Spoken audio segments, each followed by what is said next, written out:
algunos versículos aquí en el libro de Efesios.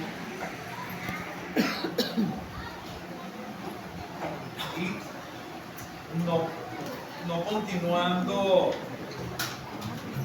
con la clase pasada, en el sentido de que la clase pasada de alguna forma tuvo una conclusión, se concluyó la idea que se quería dar, pero queremos tocar algunos puntos que tienen que ver con la clase de la semana pasada. La semana pasada hablamos de qué.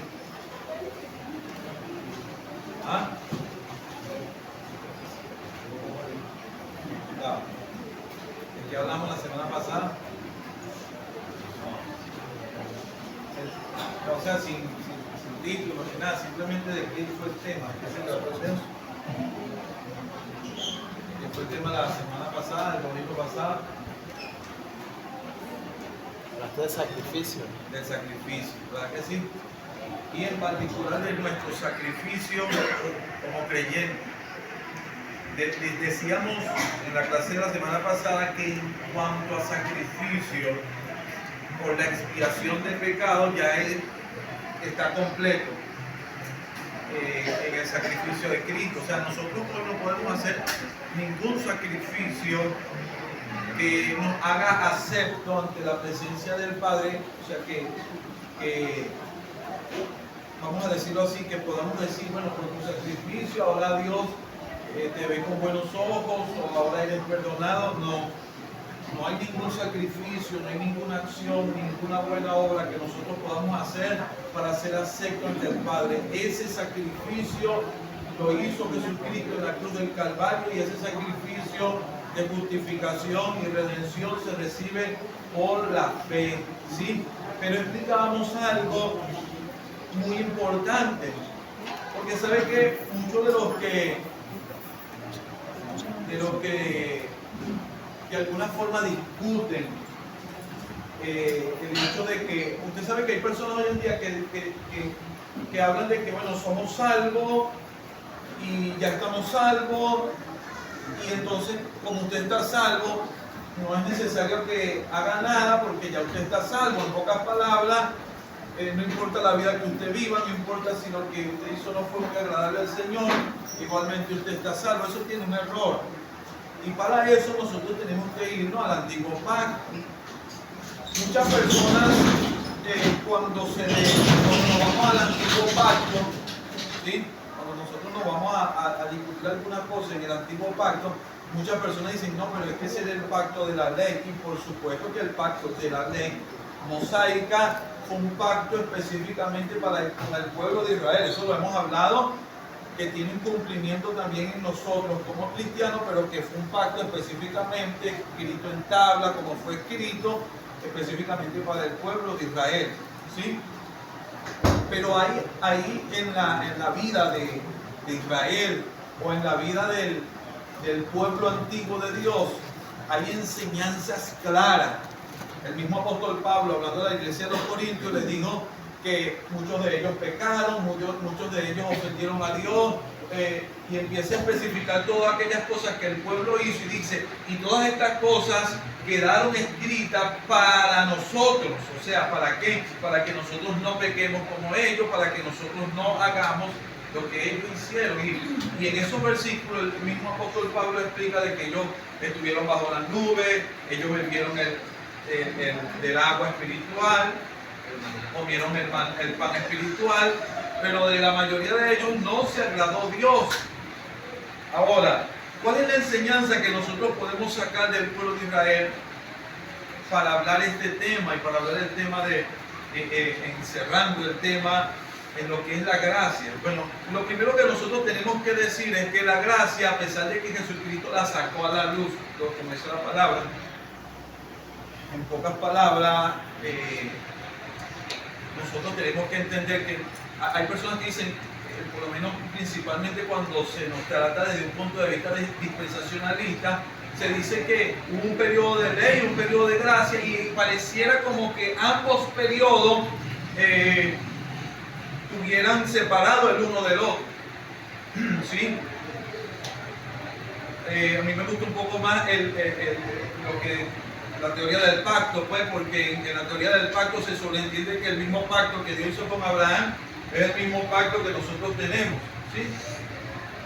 Pero sin entrar en discusión allí, lo que quiero decir es que lo primero que nosotros tenemos que apuntar es que Israel, ¿sí?, el periodo de lo que nosotros llamamos la ley, antes de la gracia, los que fueron salvos en el periodo de la ley, fueron salvos por gracia, ¿sí?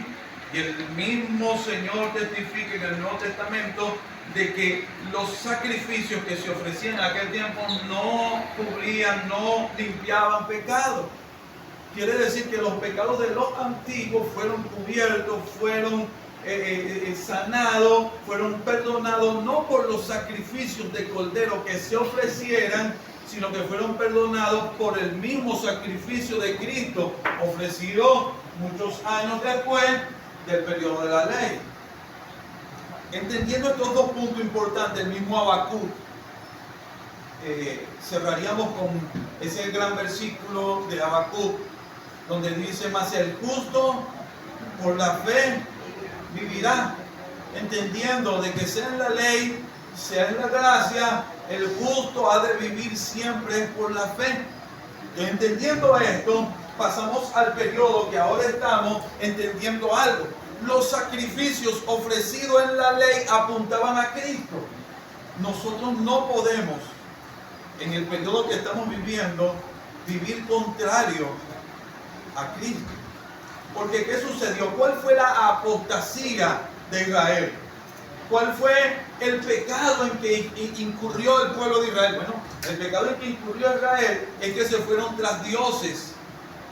El pecado de Israel fue que ofendieron a Dios con los sacrificios. No siguieron a Dios, metieron dentro del templo a Acera, a Tarot, a Baal, ¿sí? Se volvieron en contra de los profetas que le testificaban acerca de Dios y que le testificaban acerca de la ley, el guardar la palabra de Dios. Ellos los mataron. Y de eso vamos a hablar un poco. ¿Por qué? Porque todo eso testificó de que ellos no tenían fe, de que su fe no era real, que ellos no habían creído en Dios y por lo tanto, muy a pesar de que pertenecieran al pueblo escogido por Dios, se perdieron. Muchos de ellos se perdieron no por llamarse Israel, iban a ser salvos. Isaías mismo dice que aunque el número de Israel sea como la arena del mar, solamente el remanente será salvo, ¿sí? Entonces tenemos que apuntar esto. ¿Por qué? Porque pareciera que hoy en día muchas personas no le importara mucho o no tomaran con seriedad, por ejemplo, el versículo que leímos la semana pasada en Pedro, donde dice que debemos ser edificados como casas espirituales y como sacerdocio santo para ofrecer a Dios un sacrificio que sea grato, que sea aceptable. Es verdad que hoy no tenemos, como en el periodo de la ley, una regla que establezca que el pan debe cocinarse así o que establezca que el cordero debe ofrecerse de esta manera. Es verdad que no tenemos tal regla, pero sí hay una regla que nos ciñe a nosotros hoy. Y es verdad que nuestras vidas hoy pueden testificar de que somos de Cristo, como pueden testificar que no lo somos.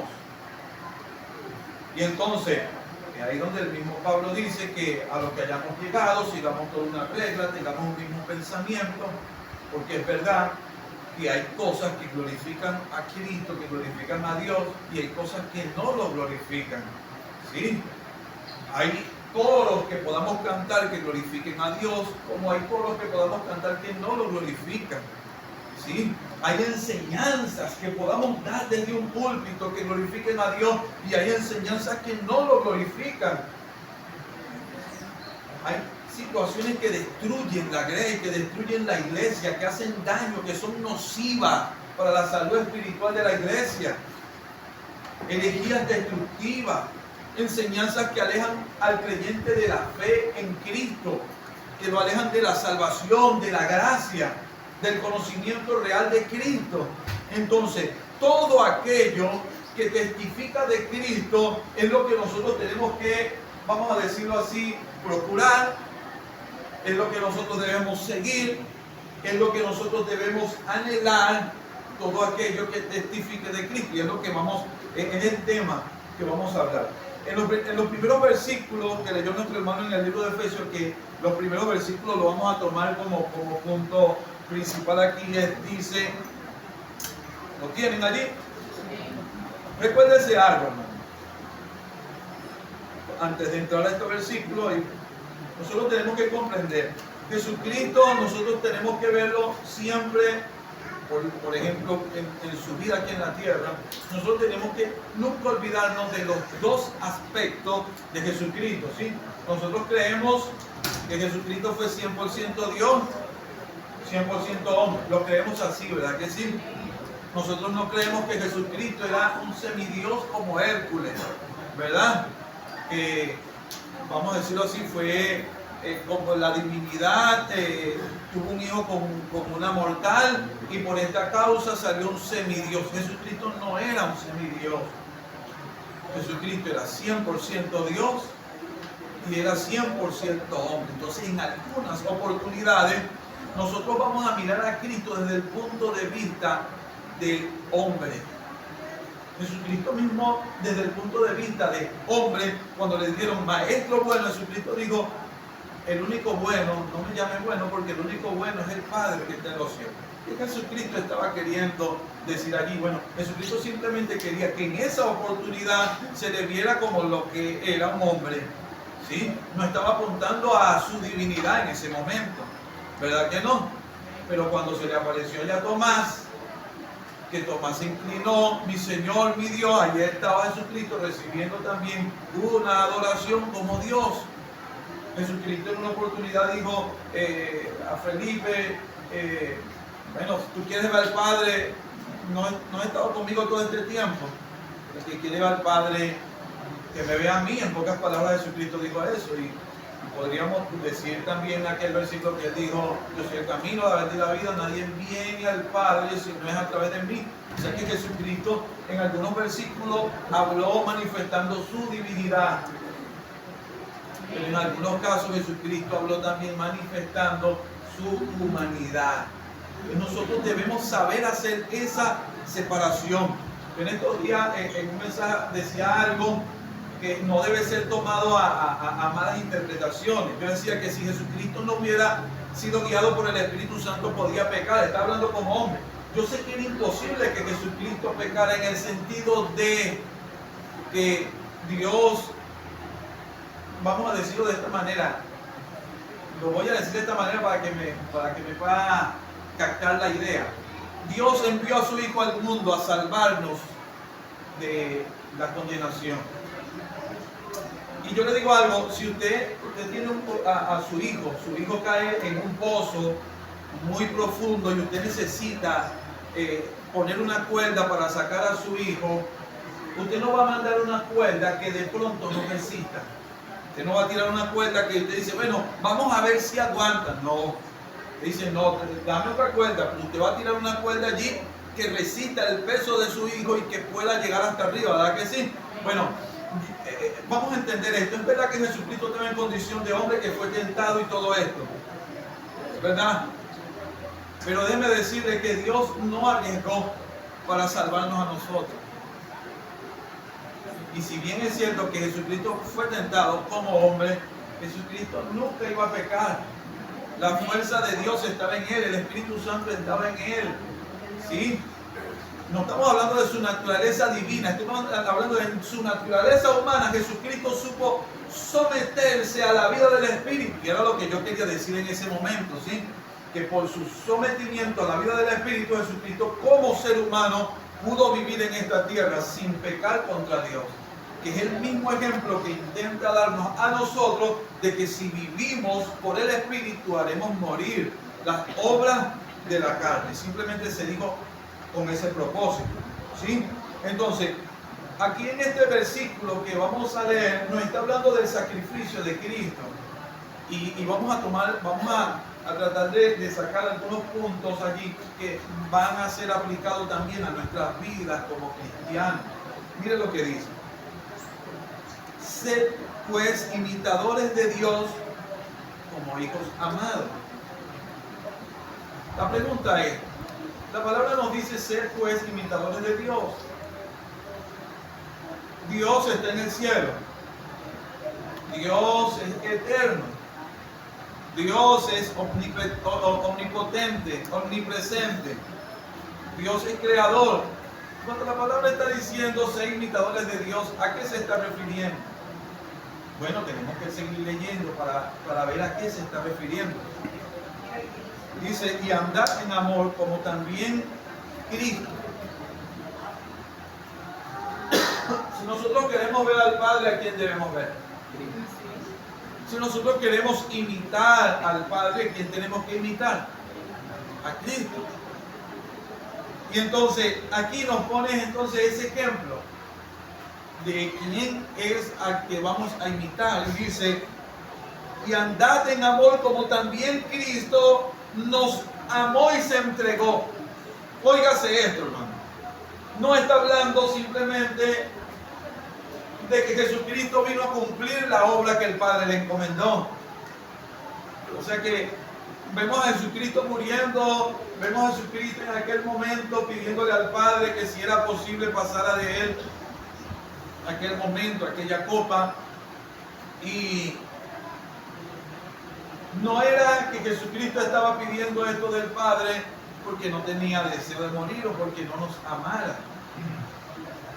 Al contrario, Jesucristo nos amó y el mismo amor que tenía por nosotros lo llevó a que cumpliera con la voluntad del Padre. Oiga, aquí se ponen en juego dos fuerzas poderosas, que es la obediencia. Jesucristo como hombre obedeció, pero también Jesucristo, estando en la condición de hombre, nos amó, amó a la humanidad y se entregó, dice, a sí mismo por nosotros. Y entonces allí donde dice ofrenda y sacrificio a Dios en olor fragante. Óigase esto. Quiere decir que el sacrificio de Cristo en la cruz del Calvario no tuvo que ver solamente, o sea, eso es parte, su justicia, su santidad aquí en la tierra, su vivencia en este mundo, que lo hizo un sacrificio perfecto, no se quedó todo allí. Cuando Jesucristo muere en la cruz, no está ofreciendo solamente una vida perfecta. Jesucristo está ofreciendo el amor. O sea, Jesucristo se ofreció en la cruz por amor y eso es olor grato. Olor grato. Sacrificio aceptable. ¿Qué pasa? Una persona en el periodo de la ley podía llevar un sacrificio exactamente como se le pedía. Pero también la actitud del ofrendante era importante. Aunque por lo general la actitud del ofrendante por lo general se ve en la ofrenda. ¿Sí? Pero no podía el ofrendante ir con un sacrificio, no importa lo muy correcto que tuviera el sacrificio, y tirarlo ahí y venir con mala cara y hacerlo de mala manera, porque tampoco era acepto. Dios siempre ha pedido que lo que hagamos, lo hagamos de manera que sea acepto, que sea agradable, ¿sí? Que se cumpla con los requisitos, que se cumpla con lo que Dios está pidiendo, ¿sí? Y Jesucristo lo hizo de esta manera. Dice que se entregó, nos amó y se ofreció el sacrificio en olor fragante. Pero fíjese usted, aquí pareciera, y es a lo que vamos, pareciera que como que el tema que se viene hablando como que se cambiara de una forma como abruptamente. ¿Verdad que pareciera que se viniera hablando de un tema y se cambiara para otro? Pero no es así.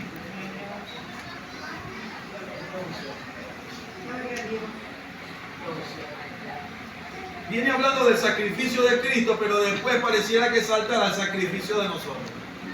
Porque dice, pero, o sea, cuando usted dice pero, es como que usted estuviera diciendo, mira, vamos a hacer esto, vamos a hacer aquello, vamos a hacer lo otro, pero usted no va a cambiar tema. Cuando usted pone esta palabra y dice pero, usted no va a cambiar tema de lo que viene hablando. Mira, vamos a limpiar, vamos a hacer esto, vamos a hacer aquello, vamos a hacer otro, pero tal cosa lo dejamos para mañana. Viene hablando de lo mismo, ¿verdad que sí? Simplemente que el pero dice, bueno, vamos a detenernos un momentico, y es lo que el apóstol le está diciendo aquí, dice, pero fornicación y toda inmundicia o avaricia, ni aun se nombre entre vosotros como conviene a santos, ni palabras deshonestas, ni necedades, ni truanería que no conviene, sino antes bien acciones de gracia. Porque sabéis esto, que ningún fornicario o inmundo avaro, que es idólatra, tiene herencia en el reino de Cristo y de Dios. ¿Está viendo? Pero tú eres un sacrificio también. Usted y yo somos sacrificio. O sea que la vida que nosotros nos resta vivir, valga la redundancia, aquí en esta tierra como creyentes, va a ser un sacrificio a Dios. Si es verdad que cesaron los sacrificios del tiempo antiguo, de corderos, de incienso y de todo sacrificio que se ofrecía a través de los hijos y la descendencia de Leví en el tiempo de Moisés y en el tiempo de la ley. Pero ahora no creamos nosotros que por el hecho de Jesucristo haber cumplido con todo aquello que nosotros necesitábamos, el requisito, su muerte y su resurrección en la cruz del Calvario, no haya un sacrificio el cual nosotros tengamos que dar a Dios, que es nuestra vida, vivida no como a nosotros nos agrada. Es nuestra vida vivida no como a nosotros nos gusta. El sacrificio está en poder vivir la vida semejante a la vida de Cristo. El sacrificio siempre será Cristo. En el antiguo pacto el sacrificio era Cristo. ¿Por qué? Porque los corderos y todo lo que se hacía reflejaba era la vida de Cristo, reflejaba a Cristo. El incienso, el pan, todo lo que se hacía en el antiguo pacto mostraba a Jesucristo. El sacrificio hoy tampoco cambia, es el mismo. El sacrificio hoy es la vida de Cristo en nosotros. Ahora sucede algo. Si la vida de Cristo no se está manifestando en nosotros, vamos a vivir según la carne. Vamos a vivir conforme a la carne. Y es ahí, por eso es que él dice, pero fornicación y toda inmundicia o avaricia, ni aun se nombre entre vosotros como conviene a santos. La misma ordenanza que se le pedía al sacerdote de ponerse una señal en su frente que dijera, sed santo porque yo soy santo. Porque digo, santidad a Jehová en oro. Y por lo general eso se lo ponen hoy en día a los púlpitos. Santidad a Jehová. Santidad a Jehová, pero la santidad de Jehová no es en los púlpitos. La santidad de Jehová debería estar marcada aquí en la frente de cada uno de nosotros como templo y morada del Espíritu Santo, como sacerdocio santo. Esa placa de oro debería estar en la frente de cada uno de nosotros que dijera santidad a Jehová. ¿Por medio de qué? Por medio de mi acción, por medio de mi vida, por medio de mi hablar, por medio de todo lo que yo haga. Mi vida debería de alguna forma testificar esa santidad que hubo en Cristo y que, bueno, debe haber también en nosotros como creyentes. Ahora, vamos a leer un poco más. Y dice, nadie os engañe con palabras vanas. O sea que hay personas que van a tratar de inducirnos a nosotros a hacer estas cosas que la palabra está diciendo que no debemos hacer. ¿Sí? Dice, nadie os engañe. ¿En qué nos van a engañar? Pregunto yo. Bueno, como Pablo le dice a la iglesia de los Corintios, me temo que como la serpiente con su astucia engañó a la mujer, entonces vuestros sentidos nuestros sentidos sean estorbados, sean extraviados de la debida obediencia a Dios. Hay enseñanza que se llama en la palabra, que se le dice la palabra herejía destructiva. Siempre tenga esta palabra en mente. Herejía, ¿qué es una herejía destructiva? Una herejía destructiva es una enseñanza que busca de alguna forma dañar o destruir la obra de Dios en nuestras vidas. ¿Sí? Entonces sucede algo, que Dios está efectuando una obra de santidad, Dios está efectuando una obra de salvación en cada una de nuestras vidas, pero es allí donde viene ese llamado de atención que dice, nadie os engañe. No, hermano, pues para mí esto, la palabra enseña esto, no, pero no importa, tú puedes hacer esto no es malo. Y de pronto aquel creyente que es débil en la fe se extravía de la fe. Hoy en día hay personas que enseñan que no hay que orar mucho. Y realmente nosotros no somos aceptos por la oración. Nosotros no somos salvos por lo mucho que oremos. Pero nuestra vida espiritual depende de la oración. O sea, es importantísimo no hacer las cosas por las razones equivocadas. Eso es muy importante. Porque usted puede ofrecer 10 horas de oración allí pensando que eso lo hace acepto ante la presencia del Padre y Dios no lo reciba.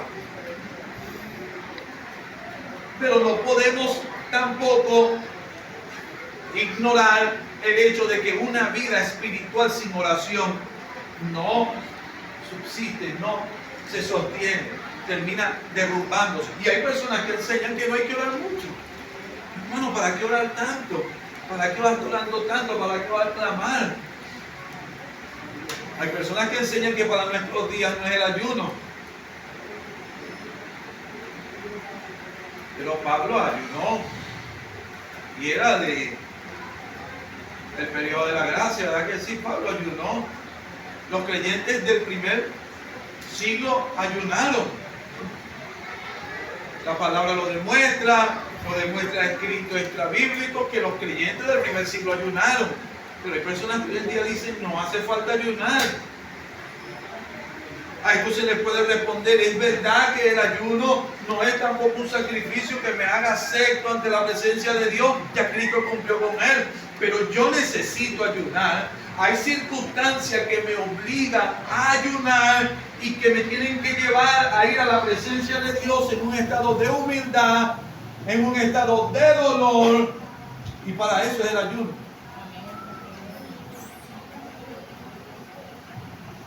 ¿Qué es herejía destructiva? Herejía destructiva es aquella enseñanza que nos aleja de Cristo.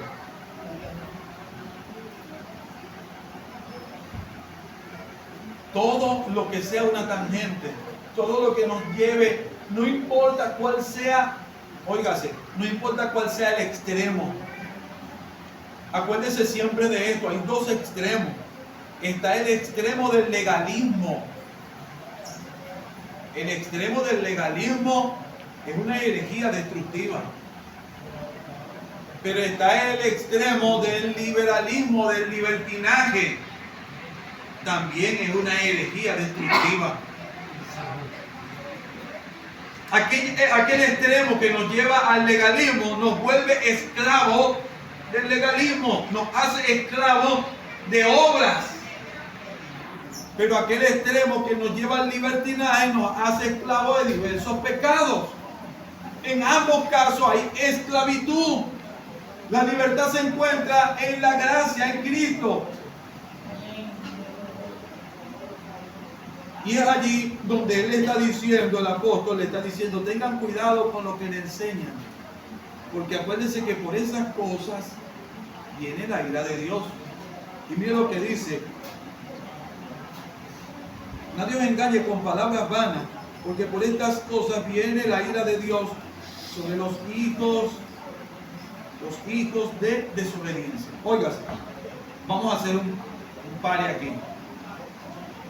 Primero nos empezó hablando en los primeros versículos de un hijo amado, ¿verdad que sí? Como dice el primer versículo, vamos a tener aquí la Biblia abierta, como dice el primer versículo, como hijo amado. Y ahora está hablando de un hijo de desobediencia, ¿verdad que sí?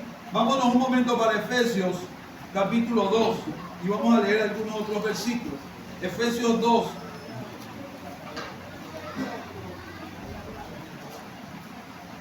Lo tienen allí.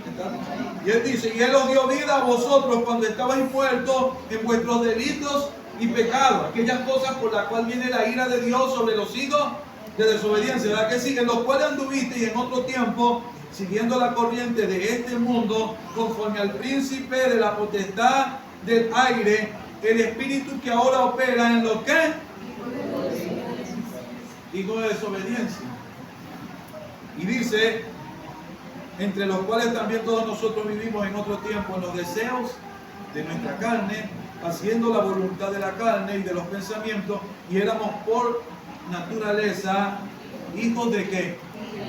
Hijos de ira, los mismos de los demás. Óigase esto. Vamos a tomar estos dos puntos y después vamos a pasar a otros versículos bíblicos. Óigase esto. Fíjese que Pablo no ha perdido el hilo de lo que él viene hablando en este libro de Efesios. Y cuando él habla del sacrificio de Cristo y pareciera cambiar el tema de un solo golpe, no está cambiando el tema. Él simplemente está tratando de que el creyente pueda entender cuál es la vida sacrificial que debe vivir en esta tierra. Aquel espíritu que opera hoy en los hijos de desobediencia es ese espíritu que ofrece comodidad, que ofrece libertinaje, pero no solamente la ofrece, argumenta, y es el problema. Óigase, usted sabe que el problema a veces no es ni siquiera pecar. El pecado es un problema que tiene solución. Usted sabe dónde a veces está el peor problema, no en el pecado, es en lo que yo pienso acerca del pecado. Porque si yo peco y reconozco mi pecado, soy perdonado, y no solamente reconozco, me arrepiento y me envuelvo y no sigo pecando. Pero usted sabe dónde está el problema, cuando ya el pecado tiene una defensa. ¿Se acuerda lo que le dijo Satanás a la mujer en el huerto? ¿Ah? ¿Qué era lo que Satanás estaba peleando en el huerto? Los derechos de la mujer. Mujer, porque tú no puedes comer del huerto. Los derechos al conocimiento. El derecho a la sabiduría. El derecho a la emancipación. Si Satanás hubiera tenido un colectivo un poquitico más grande en aquel tiempo, me lo hubiera imaginado yo con pancartas y gritando en el huerto, no estamos de acuerdo con Dios, no estamos de acuerdo, queremos del fruto, queremos comer del fruto. Y la gente aplaudiendo a Mr. Satanás. Qué bueno, qué bendición. Satanás está, óigase, Satanás está peleando por nuestros derechos, por la igualdad. Esa es la ignorancia. Eso es lo que pensó la mujer en el huerto. Dijo, ay Dios, mira, y entonces lo que jamás había visto la mujer, porque de pronto habían visto el árbol y de pronto le había aparecido un fruto que era sabroso, no sé, pero lo que ella nunca había visto, le abrió los ojos, vio el fruto como nunca lo había visto. Mira qué bueno, qué sabroso es el fruto. ¿Ah? Y no vamos a morir. Así está el mundo. Y lamentablemente gran cantidad de la iglesia hoy incauto, sin entender el propósito divino, sin entender lo que Dios quiere, porque Satanás argumentó Nosotros tenemos que tener mucho cuidado cuando argumentamos, porque muchas veces nosotros en nuestra propia sabiduría humana, esa sabiduría que es animal, carnal, que es diabólica, muchas veces nosotros argumentamos sin el Espíritu Santo de Dios y de alguna forma podemos introducir algo que sea dañino, que sea destructivo para nuestra vida o para la vida de la iglesia.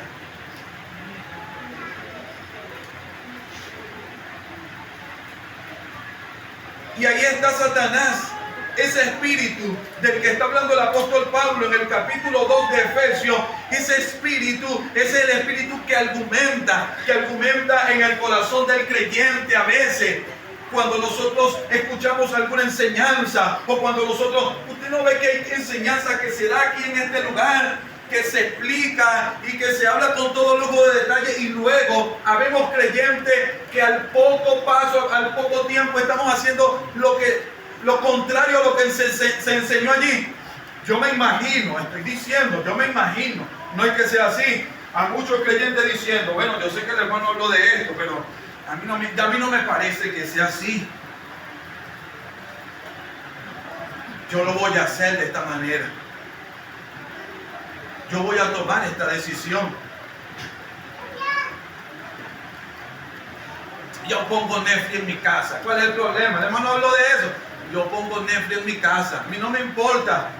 Usted sabe quién está argumentando ahí y quién está con pancarta dentro del corazón de nosotros como creyentes en ese momento. Satanás, diciendo, no estoy de acuerdo con lo que se está predicando. Esto es un extremismo. No podemos, libertad, emancipación. Hermana, hermano, emancipación contigo. Pon Netflix en tu casa.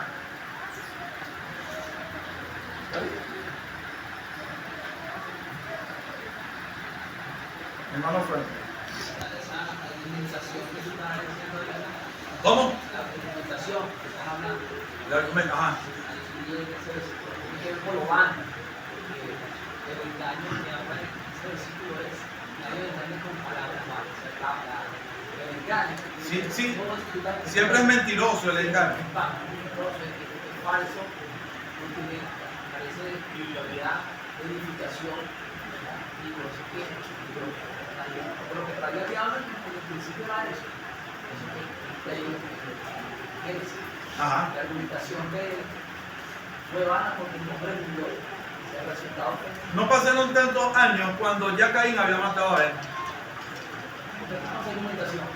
O sea, si era mayor la felicidad, si era mayor la bendición que Satanás estaba prometiendo, la pregunta es, ¿por qué al poco tiempo Caín estaba matando a Abel? Porque estaba el primer muerto de la primera persona nacida en esta tierra, el primer hombre que nació en esta tierra, mató a su hermano. La pregunta es si los argumentos de Satanás eran tan buenos, si en el huerto iba a haber bendición, iba a haber licor, iba a haber mujeres, iba a haber fiesta y parranda y todo iba a ser una bendición. La pregunta es, ¿por qué al poco tiempo había un muerto en el huerto? O sea, lo que Dios estaba diciendo era lo correcto. Siempre que nosotros argumentemos, porque hay que ser sinceros, y lo voy a decir desde aquí, todos nosotros en algún momento, en un estado de rebeldía, hemos argumentado. Todos nosotros en algún momento de rebeldía nos hemos dejado utilizar por Satanás para argumentar algo que es correcto. Yo lo he hecho.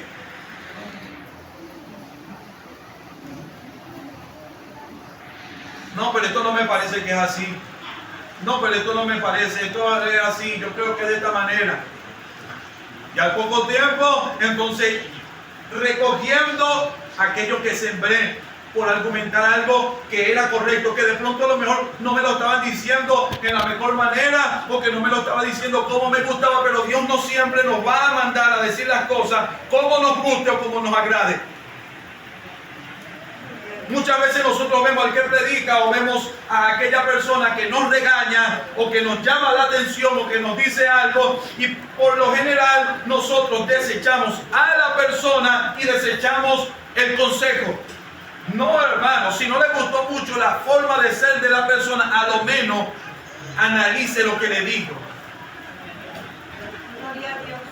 Porque aunque usted no lo crea, un buen consejo puede venir hasta de un inconverso, hasta de un borracho. Mira, no te metas por ahí, eso por ahí está peligroso. Ah, este borracho. Ah, bueno. No había otro que te lo dijera y Dios permitió que te lo dijera ese borracho.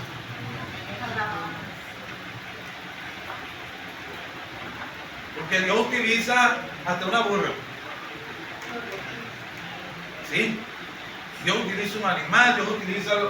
Simplemente cuando Dios quiere tratar con nuestras vidas, Dios utiliza sus medios. No siempre van a ser agradables.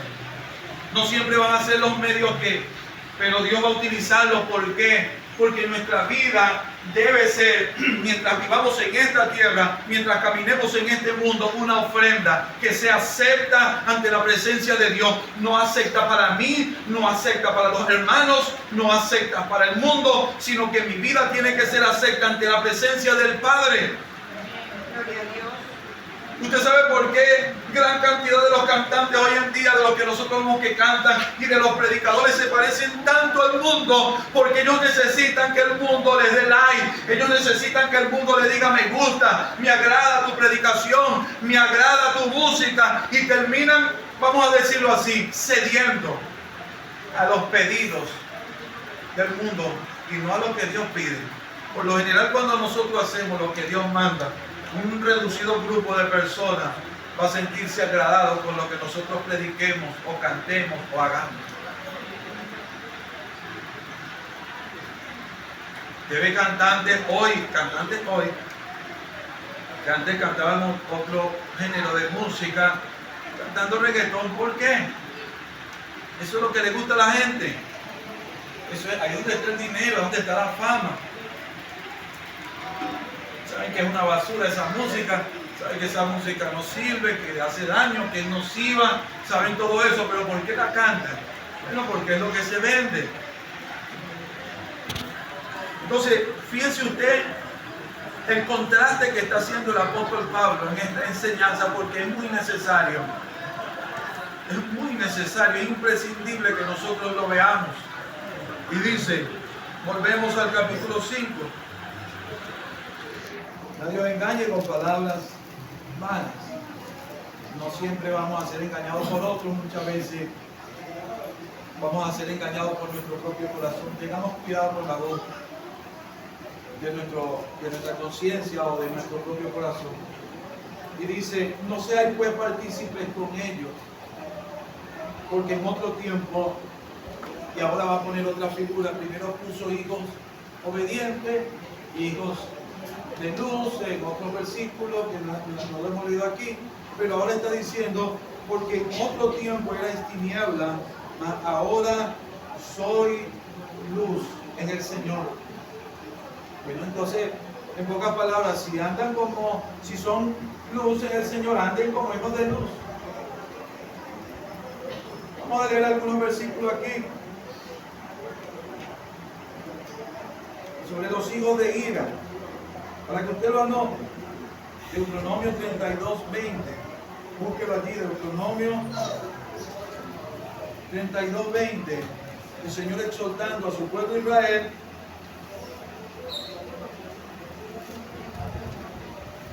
Dice así. Y dijo Dios, esconderé de ellos mi rostro, veré cuál será su fin, porque son una generación perversa, hijos infieles. Vamos a buscar Isaías capítulo 30. Y después vamos a hablar de estos versículos. Isaías capítulo 30. Versículo 9 dice, porque este pueblo es rebelde, hablando del mismo Israel, hijos mentirosos, hijos que no quisieron oír la ley de Jehová, que dicen a los videntes, no veáis. Y a los profetas, no nos profetice lo recto, decidnos cosas halagüeñas, profetizar mentira.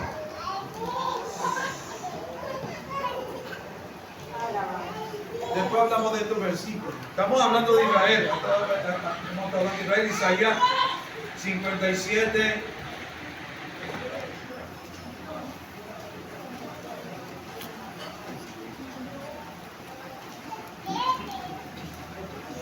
Y Isaías 57, vamos a leer desde el versículo 3, dice: mas vosotros llegaos acá, hijos de la hechicera, generación de adúltero y de la fornicaria, ¿de quién os habéis burlado? ¿Contra quién ensanchasteis la boca y alargaste la lengua? ¿No sois vosotros, hijos rebeldes, generación mentirosa, que os enfervorizáis con los ídolos debajo de todo árbol frondoso, que sacrificáis los hijos en los valles, debajo de los peñascos? Continúa allí esta exhortación a Israel. Hijos de ira. Y Dios está hablando a Israel en este caso.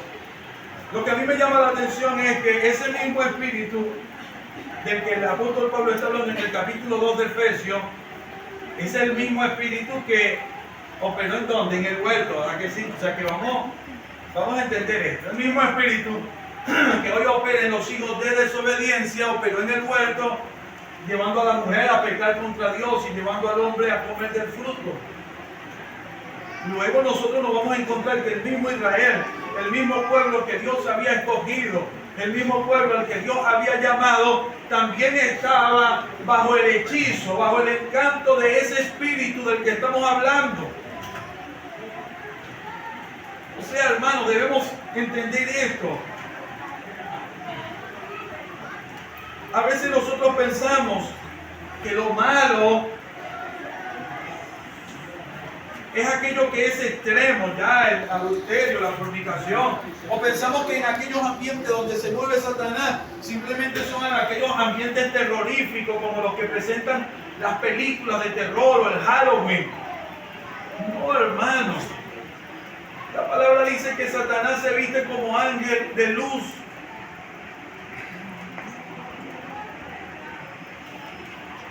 Y cuando Pedro le dice a Jesucristo: Señor, que tal cosa no te acontezca, Pedro estaba influenciado por Satán. No era él Satanás, pero tenía una influencia. Y siempre la influencia satánica intentará poner estorbo a la obra de Dios, a la obra que Dios está haciendo, a la obra que Dios quiere hacer. Siempre ese espíritu va a estorbar la obra, va a intentar estorbar la obra de Dios.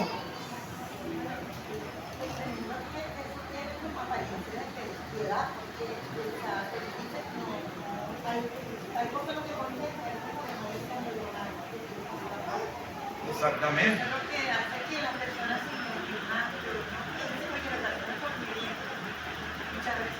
Pero es lo que, por eso es que en los versículos que leímos en Isaías, el Señor le dice que a su pueblo no quería oír la ley.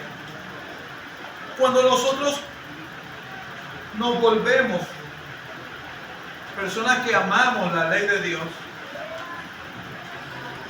a veces Israel de alguna forma, muchos, no todos, pero muchos israelitas pareciera que idolatraran el libro como tal, pero sus mandamientos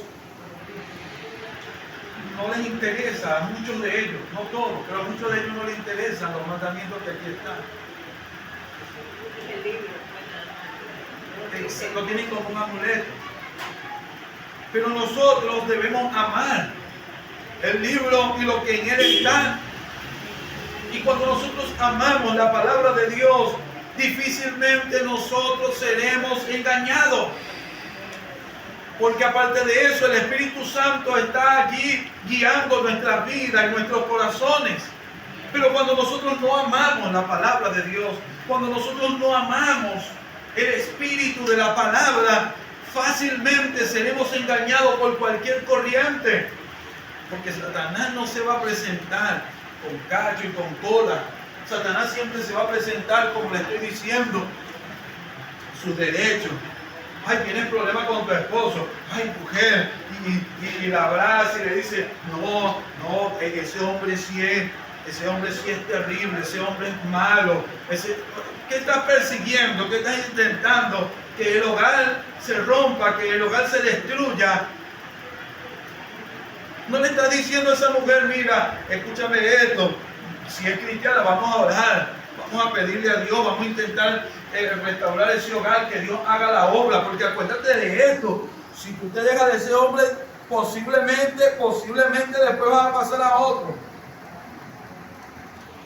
Y después de pronto ese tampoco te va a servir, ese es como el que por lo general, el que toma la decisión de que es fácil de dejar alguna profesión o carrera, por lo general toma una y no le gusta algo de eso y deja otra. Así mismo es cuando la persona no tiene una claridad acerca de lo que es, por ejemplo, el ejemplo que ahora estamos poniendo, el matrimonio. Fácilmente la persona va a abandonar uno y a tomar otro y otro y otro. Entonces, por lo general Satanás se va a presentar como un buen amigo, como alguien que da consejos que son agradables, que son buenos. Hazlo así. Oye, me parece que es así. Y eso sucedió con el pueblo de Israel en el tiempo de Jeremías. Aquellos profetas, aquellos falsos profetas se presentaban y diciéndole, no, mi rey, usted ganará la guerra y haga esto y usted va a vencer y no seremos destruidos porque Dios está con usted. Y para esto por lo general se utiliza el nombre de Dios. No, hermano, no escuches eso.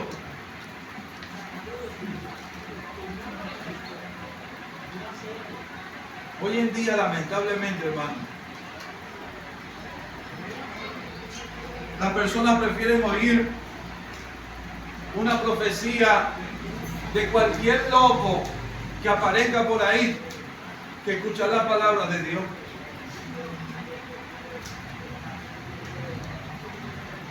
Viene cualquier persona por ahí diciendo que Dios le regaló una casa y que su vida ha sido tan funcional que el Señor lo llamó de esta manera y el Señor lo trató y el Señor le dijo esto y el Señor lo llamó del infierno y lo subió al cielo y lo pasó por la China y le dio esto y le dio aquello. Y entonces se nos hace más fácil escuchar la voz de una persona en la cual nosotros ni siquiera podemos constatar que lo que está diciendo es verdad, a escuchar lo que dice la palabra de Dios, a leerla de una forma objetiva, a aplicarla a nuestras vidas.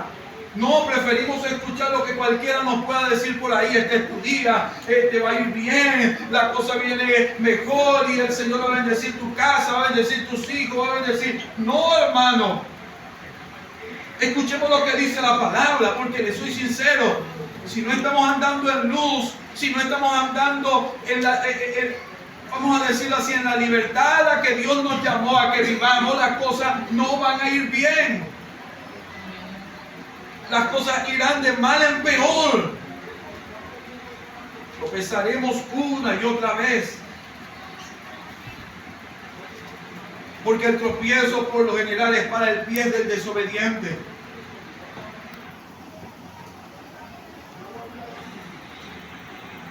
Siempre. Y aquí la palabra habla de los hijos de desobediencia. Pero ahora estamos hablando de Jesucristo como sacrificio. El sacrificio de Cristo fue la obediencia. Siendo hijo de Dios, se humilló, lo aplica en Filipenses. Se hizo hombre y estando en la condición de hombre se humilló hasta lo sumo. La obediencia, el amor que Jesucristo manifestó en su muerte en la cruz del Calvario, es el olor grato que subió ante la presencia del Padre. ¿Cuál es el sacrificio que yo ofrezco hoy? ¿Cuál es el sacrificio que voy a ofrecer como creyente hoy delante de la presencia de Dios? Bueno, el primer sacrificio que nosotros ofrecemos a Dios es la obediencia a la palabra. Es creer a lo que dice la palabra de Dios. Y el Espíritu que Dios ha derramado en nuestros corazones va a derramar el amor, que es, vamos a decirlo así, aquel combustible, el combustible más potente que puede impulsar cualquier vida. Mire, si hablamos del amor que manifiestan las personas, no hablando del amor de Dios que es derramado en nuestros corazones por el Espíritu Santo, hablando del amor de las personas que no conocen a Cristo, el amor de un padre puede llevarlo a morir por su hijo. El amor de una persona por un ideal puede llevarlo a morir por ese ideal. Yo sé que no es el amor real, pero si el amor que está allí en el corazón del hombre caído, vamos a decirlo así, de alguna forma un reflejo de lo que Dios había puesto en el corazón del hombre, el ser humano se entrega completamente por una causa, por lo que ama. Cuanto más el amor de Dios derramado en nuestros corazones guiará nuestras vidas a hacer aquello que es correcto. Nuestra vida muchas veces no está siendo ofrecida en sacrificio a Dios porque realmente no estamos viviendo en amor, no estamos andando en amor. El amor de Dios no tiene espacio en nuestras vidas porque el corazón desobediente no tiene espacio para el amor. Cuando nuestro corazón es desobediente, cuando nuestro corazón argumenta todo lo que se le dice, cuando nosotros no queremos obedecer ni siquiera la palabra, porque de pronto usted no quiere escuchar lo que el hermano Avian está predicando hoy, porque de pronto le parezco pesado, porque de pronto le parezco que soy una persona que a lo mejor siempre repite lo mismo, o que no hablo la palabra. Como X persona ya ha dicho en algún momento. Bueno, supongamos que no hablamos la palabra, pero escuche usted la palabra, lea usted la palabra y obedezca usted la palabra. Porque sin obediencia a la palabra tampoco hay amor, porque el amor es el que nos lleva a obedecer la palabra y la palabra es la que nos enseña a amar. Nunca tendremos amor si no hay obediencia, porque la obediencia es la que le abre las puertas de par en par al amor de Dios. Mientras que cuando nosotros no somos obedientes, estamos bajo el espíritu de este mundo, el espíritu que opera en los hijos de desobediencia, y siempre argumentaremos el amor. Usted sabe que no hay algo que sea de alguna forma más que tenga argumentable, que no nos guste, que no nos agrade, que es el amor, que es la gracia. Cuando el esposo está de pronto molesto porque su esposa es así, es asado, y el esposo tiene sus razones, el esposo dice no, pero la palabra dice que yo soy la cabeza y esta mujer no me quiere obedecer, no me quiere respetar, y entonces el Señor le dice, pero ámala. Entonces ahí es donde vienen los argumentos, aún por la palabra. Es que la Biblia dice que yo soy la cabeza de la casa, es que la palabra dice que yo esto, es que la palabra dice que ella tiene que someterse, es que la palabra dice argumentos. Simplemente la palabra dice, ámala.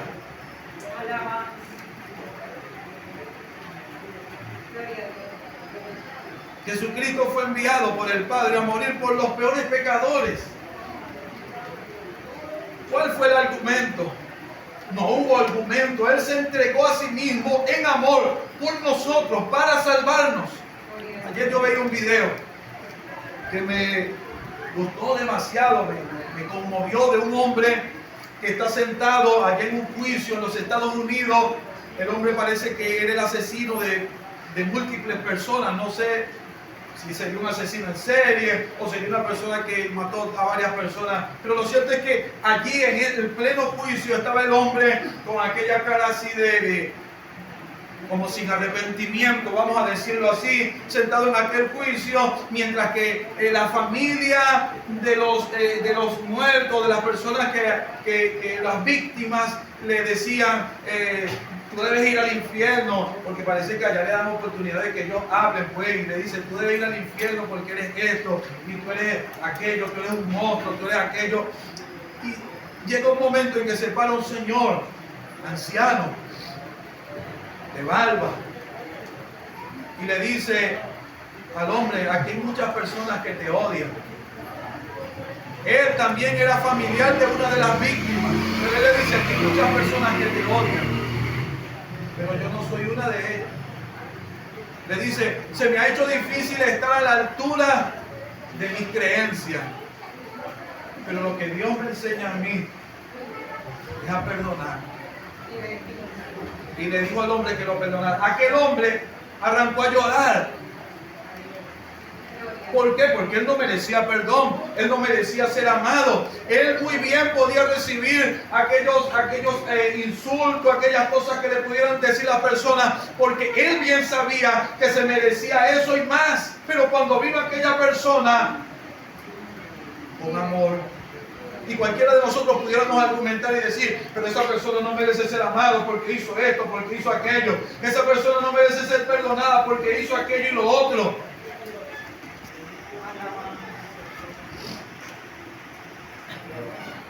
Nosotros como cristianos,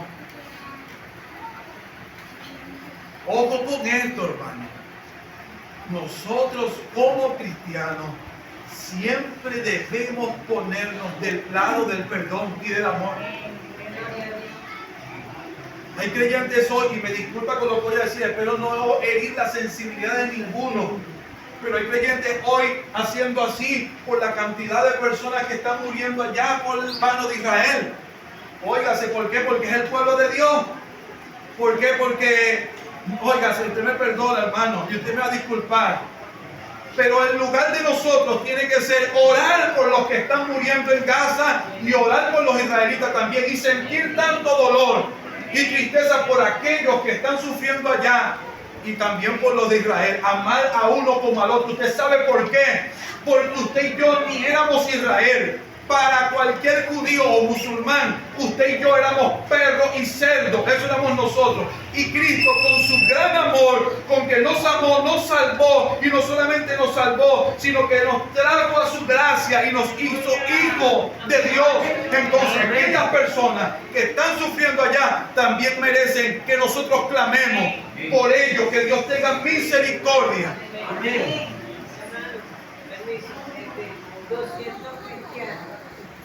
A mí no me toca decir una u otra cosa, eso es una guerra. ¿Me está entendiendo? Pero yo no puedo ahorita ponerme como que si esa fuera una guerra santa, en la que Dios está utilizando como a David, a tal persona para que destruya aquella ciudad. No, a mí me corresponde ahorita como creyente tener misericordia y orar tanto por uno como por el otro. Los eventos apocalípticos o los eventos, mejor dicho, que se vayan a cumplir proféticamente, bueno, eso está de parte de Dios. Eso Dios sabe cómo va a ser, cómo va a suceder, qué va a pasar, qué no va a pasar. Pero a mí como creyente me toca recordarme que yo era un pecador, un terrible perdido que no tenía más oportunidad, y Cristo, por su gracia, me salvó. Me amó. ¿Quién soy yo para desechar a un grupo de personas y decir que lo destruyan y que los maten a todos? Cuando yo también, siendo pecador, fui alcanzado por la gracia de Dios. Me toca orar y pedir a Dios, sin ponerme en lugar de ninguno, sin ponerme, a favor de ninguno. Siempre en las guerras se cometen excesos, siempre en las guerras se cometen injusticias, y nosotros nunca podemos estar a favor de la guerra.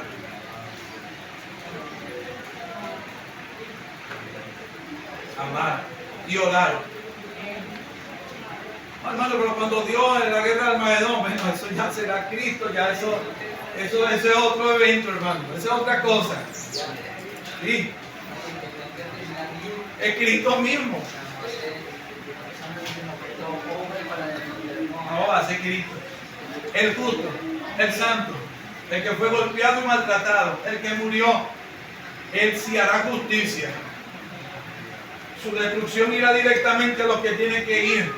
Él sí es justo y sabe lo que hace. Pero de ahí para acá, hermano, no nos metamos en esto. Oremos, pidámosle al Señor, clamemos por Israel, clamemos por los palestinos, clamemos por los que están muriendo allá. No pongamos ninguno que, porque no podemos caer en el punto tampoco de decir uno es bueno y uno es malo. Tanto hay malos aquí, hay malos allá, tanto hay civiles en uno como hay civiles en otro. Nosotros nos corresponde orar y clamar a Dios que Dios tenga misericordia. Amén. Entonces fíjense usted, hermano, el sacrificio que nosotros ofrecemos como creyentes, el sacrificio que ofrecemos es nuestra vida en obediencia a Dios. La pregunta es, ¿podemos decir yo estoy salvo porque Jesucristo me salvó en la cruz del Calvario y nuestra vida no es un sacrificio a Dios?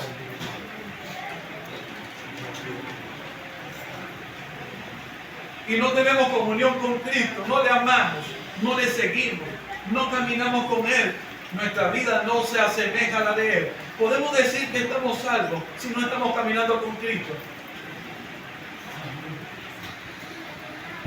Ahora, volvemos a Efesios.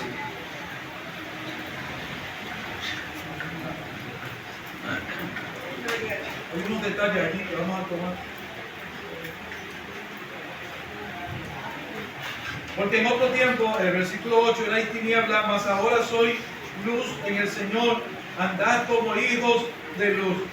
Dice, hijos de luz, hijos obedientes, hijos amados.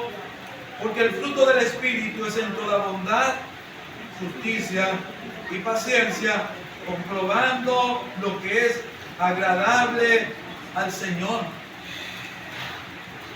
¿Cómo se comprueba lo que es agradable a Dios? La cantidad de profetas, profetoides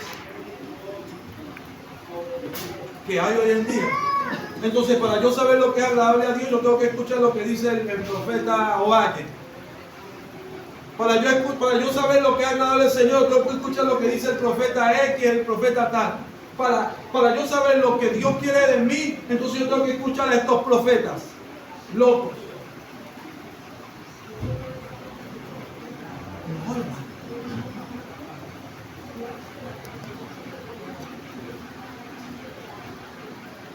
Si yo quiero saber lo que es agradable a Dios, si yo quiero saber, comprobar lo que es agradable a Dios, lo primero que yo tengo que conocer y escudriñar es la palabra de Dios.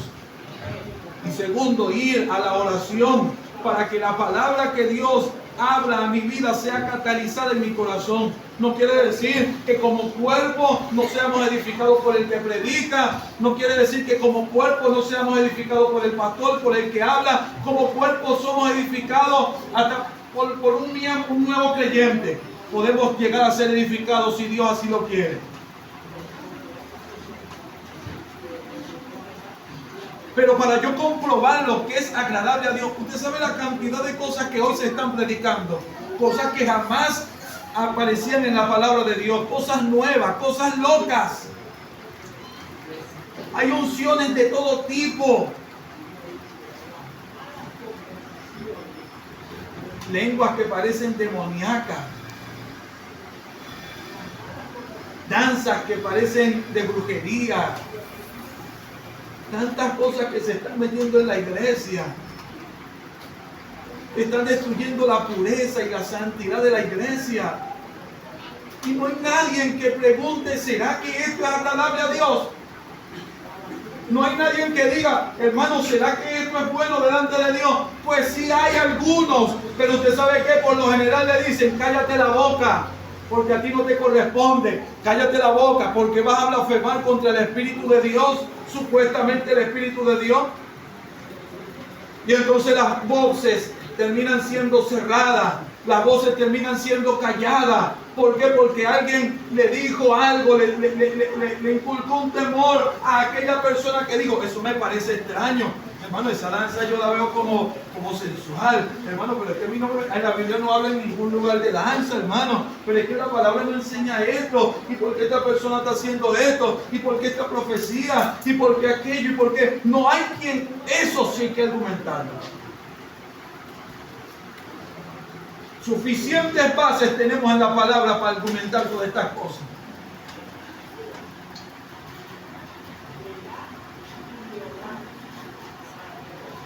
Pero entonces hay personas que argumentan, no hermano, no hay que orar mucho, o hermano, no hay que hacer esto, hermano, no, argumente aquello que es malo. Pero lo que está claro en la palabra, no lo argumente, cúmplalo, obedezcamos. Porque antes éramos tinieblas, antes no sabíamos a dónde íbamos. Antes las tinieblas habían cegado nuestra vista y éramos un títere de Satanás. Hacíamos lo que Satanás pedía. Le entregamos nuestra vida, le entregamos la vida de nuestros hijos, le entregamos la vida de nuestra esposa, de nuestro esposo, le entregamos todo a Satanás. Ciegos.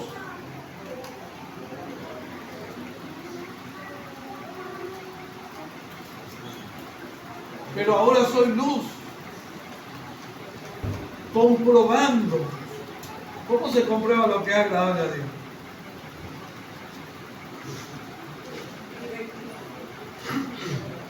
Con la palabra, ¿verdad que sí? Pero usted sabe que la comprobación no viene solamente desde un punto de vista, vamos a decirlo así, de información, sino la comprobación también tiene que ver con lo que se palpa, ¿verdad que sí? Con los hechos. Bueno, hermano, usted verdaderamente mi vida no está creciendo espiritualmente. Tengo 15 años en este sistema y mi vida no ha avanzado. Bueno, compruebe entonces. Oye, yo estoy cumpliendo con la profecía de usted, si es un pseudo profeta. Oye, yo siempre he seguido lo que usted me dice, pero las cosas no me han salido bien. Bueno, hermano, argumente. Váyase a la palabra, comprobando lo que es agradable a Dios. Vamos a comprobar nuestras vidas. Nosotros tenemos que comprobar nuestras vidas a la luz de los hechos y a la luz de la palabra. Mi vida, la vida de mis hijos, la vida de mi hogar, mi trabajo, mi vida en el Señor. Si vemos que todas estas cosas no están funcionando bien, es porque hay algo que no está bien. No importa cuán buen cristiano usted se crea. No importa si usted ha subido al cielo y ha ido al infierno. No importa, hermano, si usted habla en lengua y ha levantado muertos. Si su vida como cristiano no está funcional, hay un problema y tenemos que ver qué es agradable a Dios y qué no es agradable a Dios. David, conforme al corazón de Dios, lamentablemente no supo en algunos casos comprobar lo que era agradable a Dios. Se dejó llevar. Salomón, lamentablemente, en algunos casos no supo comprobar lo que era agradable a Dios. Tal vez alguno le dio consejo, tal vez alguno le dijo, tal vez como eran los reyes. Usted sabe que hay personas que como son reyes, todo el mundo le aplaude lo que hace. Entonces David tenía una mujer, tomó otra y todo el mundo aplaudiendo. Ya David tiene muchas mujeres, mientras que la ley decía, cuando sea rey, no tomen muchas mujeres.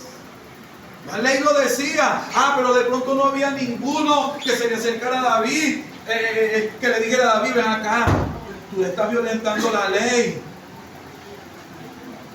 Por lo general, muchos de los que se acercaron a los reyes eran profetas. Y usted sabe que profetas movidos por la voluntad de Dios, que no tenían más nada que hacer que o obedecían a Dios o Dios los mataba.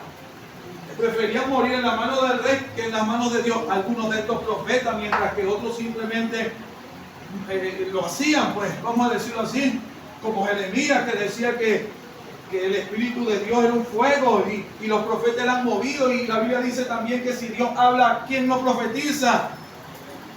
O sea, quiere decir que el Espíritu Santo movía a los profetas para que ellos fueran y profetizaran. Pero de pronto usted sabe qué, como lamentablemente pasa hoy en día dentro de muchas de nuestras iglesias, que el líder hace y todo el mundo aplaude. Nadie argumenta. No, eso lo dijo el hermano pastor, eso lo dijo el hermano Avián. No, aplauso.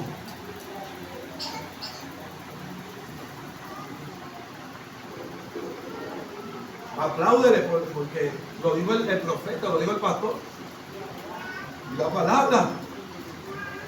¿Cómo yo compruebo lo que es agradable a Dios?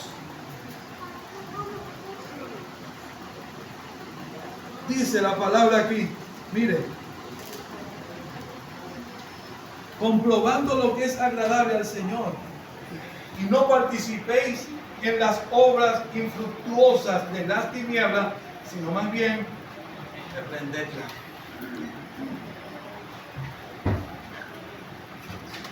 Ahí es donde la cosa se pone un poco fuerte, porque usted sabe que, como lamentablemente en nuestro sistema, tal vez no esté pasando aquí, pero el sistema pentecostal es un sistema muy parecido al sistema de los prelados católicos, del sistema eclesiástico establecido por el catolicismo. O sea, aquí usted va como subiendo de rango. Y eso pasa en muchas iglesias pentecostales donde usted tiene rango. Si tú no estás en este rango, tú puedes oficiar la Santa Cena, pero no puedes bautizar. Cuando tú llegas a este rango, tú puedes bautizar, pero no puedes casar. Y vas subiendo de rango hasta que llegas casi a papa. Avispa y cuando ya ha llegado a ese grado, ¿quién le argumenta? ¿Quién le reprende? Pero aquí dice que no participemos de las obras infructuosas de las tinieblas. Al contrario, repréndela. Hermano, eso no está bien. Qué bueno fuera que nosotros no fuéramos una iglesia, o que nosotros como creyentes no fuéramos iglesia que cedemos a la presión de grupo, sino que fuéramos una iglesia que defendiéramos aquello que entendemos por la palabra de Dios, lo pusiéramos en práctica. Oiga, qué bendición, qué maravillosa fuera la iglesia si así fuera, pero la mayoría de nosotros cedemos a la presión de grupo. Óigase esto. Tal vez no pase igual, pero yo recuerdo que en algún momento a veces el hermano, usted podía estar muy haciendo cualquier cosa, muy distraído, muy para acá, pero a veces el hermano que tenía el micrófono, no sé si está prendido. El hermano que tenía el micrófono hacía esto. Usted no estaba muy metido en el culto, pero el hermano que estaba aquí empezó a decir, y entonces ya empezaba la iglesia a orar. Esa expresión del grupo, hermano. Tome perdón. Usted no está sintiendo nada. Eso es presión del grupo. Simplemente como todos están hablando en lengua, como todos están llorando, entonces el grupo que es débil quiere ceder a la presión del grupo. Pero no debe ser así. Yo no estoy sintiendo nada porque voy a llorar.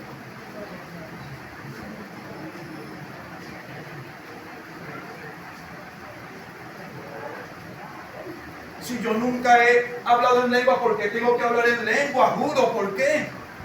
Porque el grupo me lo exige, porque hay una presión de grupo. No, al contrario, la palabra dice, no participes en las obras infructuosas de la carne, sino más bien repréndela. En pocas palabras, cada uno de nosotros tenemos que tener un pensamiento propio, bíblico.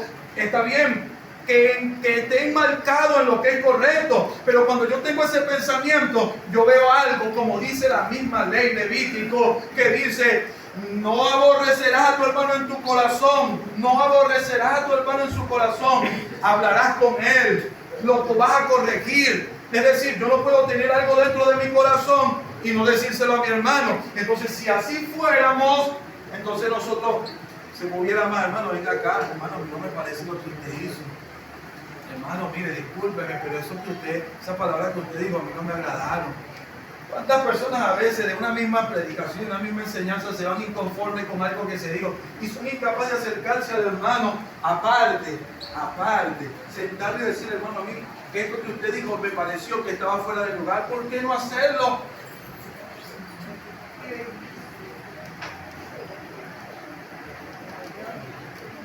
Así usted es edificado y yo también soy edificado.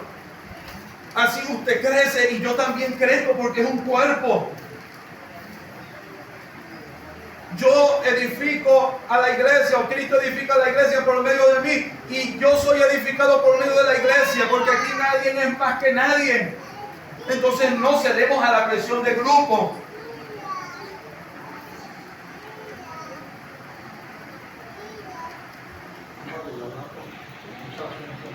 Pero lo que tú ves es así. ¿Ves? Entonces tiene dos opciones, o sufrir, ¿verdad? Y ser tenido en la organización como eres, o seguir por el, como dicen por ahí, la carroza. Exactamente. Y es como hablando de la parte de presión del grupo de dice, la parte de dando un de energía, uno de los pasajes, un profesor que está dando clases, la profesora, perdón, y ella agarra y había un grupo que siempre llegaba puntual, pero ese día llegó tarde.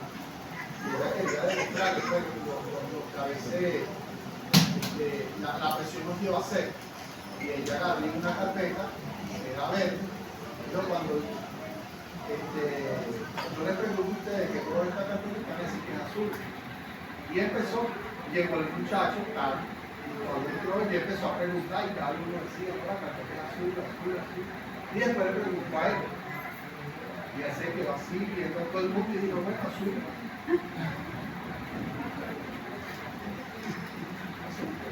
¿Por qué? Porque todo el mundo dijo azul, debe ser el único que es verde, debe ser que estoy viendo mal. Sí. ¿Ves? Y eso es lo que a veces pasa, muchas veces aún en el Evangelio, Pero sucede algo. Aquí a quien nosotros primeramente deberíamos agradar es a Dios. Y por eso es que aquí Pablo va directamente a esto. Pablo lo dice, comprobando lo que me agrada a mí, que era el apóstol. Pablo dijo, comprobando lo que es agradable al Señor. Y esa comprobación de lo que es agradable al Señor debe empezar por mi propia vida, por mis propias acciones, por cómo yo estoy caminando, cómo yo estoy andando. Y todo esto se consigue en la oración y en la debida lectura de la palabra. Cuando empezamos a orar, cuando empezamos a clamar a Dios, empezamos a abrir los ojos y a darnos cuenta qué cantidad de cosas nosotros estamos haciendo mal. Porque no es por nosotros mismos que vamos a comprobar lo que es agradable a Dios, es por el Espíritu Santo y por la palabra. Si nosotros no estamos, si nosotros estamos escasos de la palabra de Dios, si nosotros estamos escasos de una lectura sana de la palabra de Dios, ¿cómo vamos a comprobar lo que es agradable a Dios? Usted sabe las cosas que se están haciendo hoy en día. Personas echando fuera demonios a correazos. Otros echan fuera demonios hablando en lengua. Con chorro de agua también, con agua, tirando agua. Uno ve cada cosa que ni siquiera algunas se pueden nombrar aquí en este púlpito. Uno dándole una cachetada a otro porque el Espíritu Santo mandó a dársela.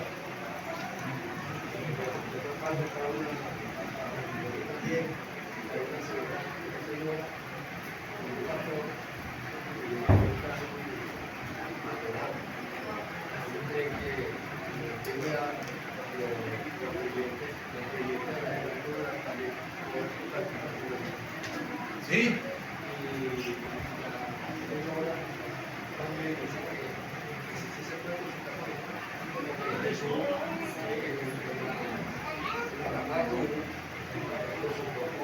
¿En serio? Imagínese usted hasta donde yo todavía no sabía eso. Creyentes consultando con los muertos y creyentes practicando con el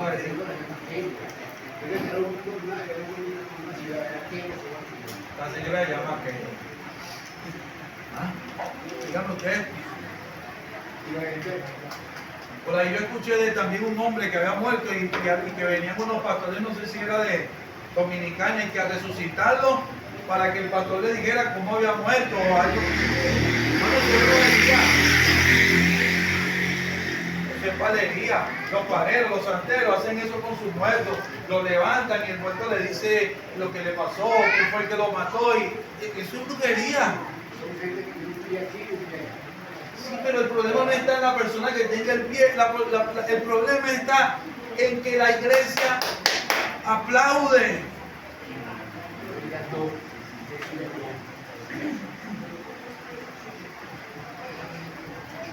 Sale una persona diciendo cualquier disparate y todos aplaudimos. Sale una persona hablando cualquier cosa contraria a Dios y todos aplaudimos.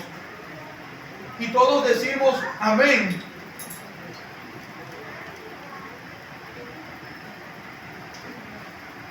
Porque si yo no digo amén, entonces no estoy con el grupo. Porque si no digo amén, entonces no estoy en la unción. Y muchos de estos profetas hasta amenazan y el que han maldecido y las personas se han muerto y le meten ese temor y ese terror a las personas.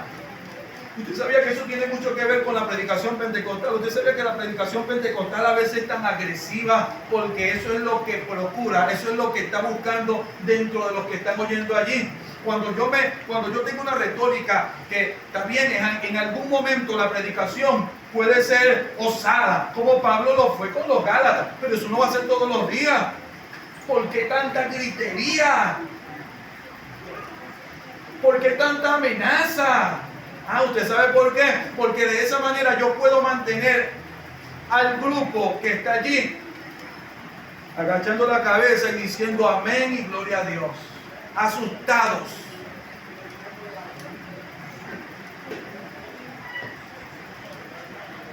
¿Para qué? Para que cuando se levante uno y diga tú estás en lo incorrecto, esa persona le diga al grupo, diga apedréenlo, y todos sacan la piedra y apedrean a aquel que está diciendo que aquello es incorrecto. Pero aquí la palabra del Señor nos está mandando a que comprobemos lo que es agradable al Señor. Oigas, hermano, nosotros tenemos que dar un cambio en nuestras vidas. A veces nosotros ni siquiera somos capaces de decirle a nuestros hijos, ni de decirle a nuestra esposa, mi amor, esto no es bueno, esto no es agradable al Señor. No somos capaces de decirle a nuestros propios hijos, tal vez no vamos a caer en pelea, pero hijo, mira, esto no es bueno, esto no es agradable al Señor. No podemos decirle a nadie, estamos callados, estamos casi amordazados. Ese no es el espíritu de Cristo, hermano. Ese no es el espíritu de Cristo. Si usted ve que algo está mal, si yo estoy predicando algo que no es correcto, dígamelo. Si usted ve que algo no está funcionando bien en la iglesia, hable conmigo, hable con el pastor, dígale, hermano, no me parece lo que usted está haciendo, no me parece que es bueno lo que usted está haciendo. Lo más que puede el pastor es molestarse. ¿Qué va a hacer? Lo va a matar. Lo va a llevar a la Inquisición, lo va a torturar, le va a quitar la tierra y va a matar a su familia. No, ya ese tiempo pasó. Y si así fuera, déjeme decirle que cantidad de cristianos en el tiempo de la Inquisición hicieron lo correcto y murieron por la causa de Cristo. Toma nosotros. Deberíamos de, hermano, esto no está bien para que la iglesia avance. Usted y yo hoy, de una manera particular y colectiva, ofrecemos un sacrificio a Dios. Su vida, mi vida es un sacrificio a Dios. Lo que yo hago, lo que yo predico, cómo canto, aún mi vestimenta. Yo no voy a entrar en el tema de la vestimenta desde el punto de vista que entran algunos de una forma no correcta, conforme a la palabra, de una forma religiosa, pero aún mi vestimenta tiene que mostrar que yo soy cristiano. Mi andar, mi caminar, mi forma de hablar. No es que vamos a caer en el punto como se cae. Si tú no usas esta falda así, o si tú no usas esto así, está en disciplina. Eso es amedrentamiento, hermano. Si usted no usa algo o si usted usa algo, usted debería hacerlo es para Dios, para agradar a Cristo, no para el pastor. Por favor. Porque nosotros debemos hacerlo para Cristo. Y usted sabe que lo que usted está haciendo está mal o está bien, usted lo sabe. Usted sabe, hermano. ¿Quién mejor que usted sabe que lo que usted está haciendo está mal? Necesita que, como con una correa, el pastor le diga: si no usas esto, te metes disciplina, y si lo usas, y si haces esto, y si no vayas para acá, y no vayas para allá, y haz esto y lo otro, por favor. Porque ya estamos maduros y crecidos en el Señor. Escúcheme, si es de otra forma no sirve, me perdona, pero si es de otra forma no sirve. No sirve, no funciona. Nosotros no somos nuevos creyentes, nosotros tenemos años en el camino del Señor. Si nuestras vidas cotidianas, si nuestras vidas en la iglesia no es la correcta, de nada sirve que se nos obligue a hacer una u otra cosa. No sirve, el sacrificio no sirve. Porque lo correcto que es que la vida de Cristo llene mi vida y que a tal punto me llene que prácticamente me anule, aunque no nos anula, sí. Pero va a anular mi voluntad carnal, eso sí lo va a anular. Me va a llenar de su amor y yo voy a hacer lo que es correcto ante la presencia de Dios por amor a Él. Que no va a hacer falta la exhortación, siempre va a hacer falta.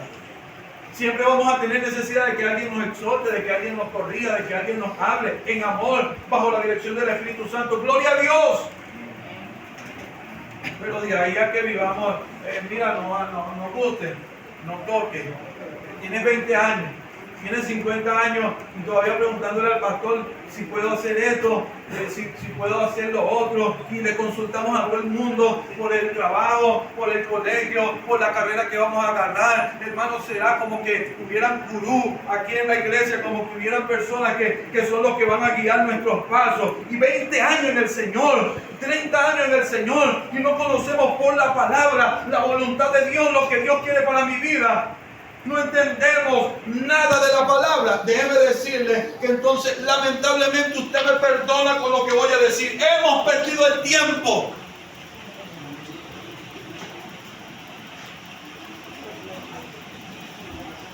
Porque si yo tengo 20 y 30 años en el Señor y no conozco esto, he perdido el tiempo. Usted me perdona, he perdido el tiempo.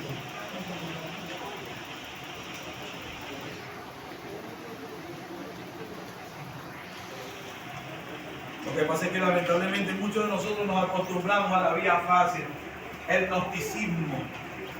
La iglesia pentecostal es un poco gnóstica. Nosotros somos medio gnósticos. Entonces, el gnosticismo decía que hay una revelación especial para los gnósticos. ¿Cuál es la revelación especial? Bueno, hermano, usted se mete en oración y cuando te clama ahí usted, el Señor le va a hablar y por un sueño o por una revelación y usted va a saber la voluntad de Dios. Gnóstico. Gnóstico. La palabra de Dios es la revelación. Lo que yo necesito saber está en la palabra. Y yo no estoy diciendo que Dios no pueda tratar algo en particular con nuestras vidas, pero no va a ser eso todo el tiempo. No hay revelación especial. Si usted quiere conocer la voluntad de Dios, dedíquese a leer la palabra seriamente. Dediquémonos a leer en ella, a buscar, a tratar de palpar, de comer al Mesías, de comerlo, de participar de Él. El que no come mi carne y bebe mi sangre no puede tener parte conmigo. ¿Y cómo se come al Mesías? Degustando en el Antiguo y Nuevo Testamento a nuestro Señor Jesucristo. Esa es la forma. Hay personas que viven de sueño y revelación, esa es su vida. No saben nada de la palabra, saben de sueño y revelación. Me perdona. Pero si algo quiere Dios de nosotros es que leamos la palabra. Y déjeme decirle que si algún día el Espíritu Santo le habla a usted y usted no lee la Biblia, le aseguro que lo primero que le va a decir, lee la Biblia. Y si es otro espíritu por ahí, le va a decir otra cosa. Pero si es el Espíritu Santo, lo que le va a decir, lee la Biblia. ahí está mi voluntad, ahí está lo que yo quiero. Pero entonces vamos a vivir, entonces lamentablemente no vamos a sentar nuestra base, me perdonan, no vamos a sentar nuestras raíces como creyentes y vamos a vivir siempre buscando una luz, un rayito de luz. Hermano, voy a hacer esto, ¿qué me dice usted? ¿Lo hago? No lo hago. Hermano, voy a comprar. Hermano, voy a hacer esto, ¿lo hago o no lo hago? Hermano, ¿qué me dice usted? ¿Hago esto o no lo hago? ¿Qué esta decisión? ¿Hago esto con mi hijo o no lo hago? ¿Dejo a mi hijo que haga esto o no lo hago? Lo mando para... ¿Cuánto tiempo tiene? Usted debe tener unos meses en el Señor. No, hermano, yo tengo 30 años en el Señor. Perdónenme, hermano, estamos perdiendo el tiempo. Estamos perdiendo el tiempo predicando nosotros y usted está perdiendo el tiempo sentado aquí en la iglesia. Es triste decirlo, pero así es. Nuestras vidas tienen que ser dedicadas en el altar de sacrificio a Dios. Y ese sacrificio es la obediencia. Y usted no puede obedecer algo que no conoce. La obediencia es total y completa a la palabra de Dios. Y para poder conocer lo que Dios quiere necesitamos leer, necesitamos indagar, necesitamos estudiar, necesitamos profundizar lo que la palabra del Señor nos dice. De otra forma no habrá sacrificio. Vuelvo y repito, el sacrificio en el antiguo pacto fue Cristo. Eran corderos, pero era Cristo. El sacrificio en la cruz fue Cristo. Y el sacrificio hoy sigue siendo Cristo. Si nuestras vidas no están llenas de Cristo, no hay sacrificio que ofrecer al Señor.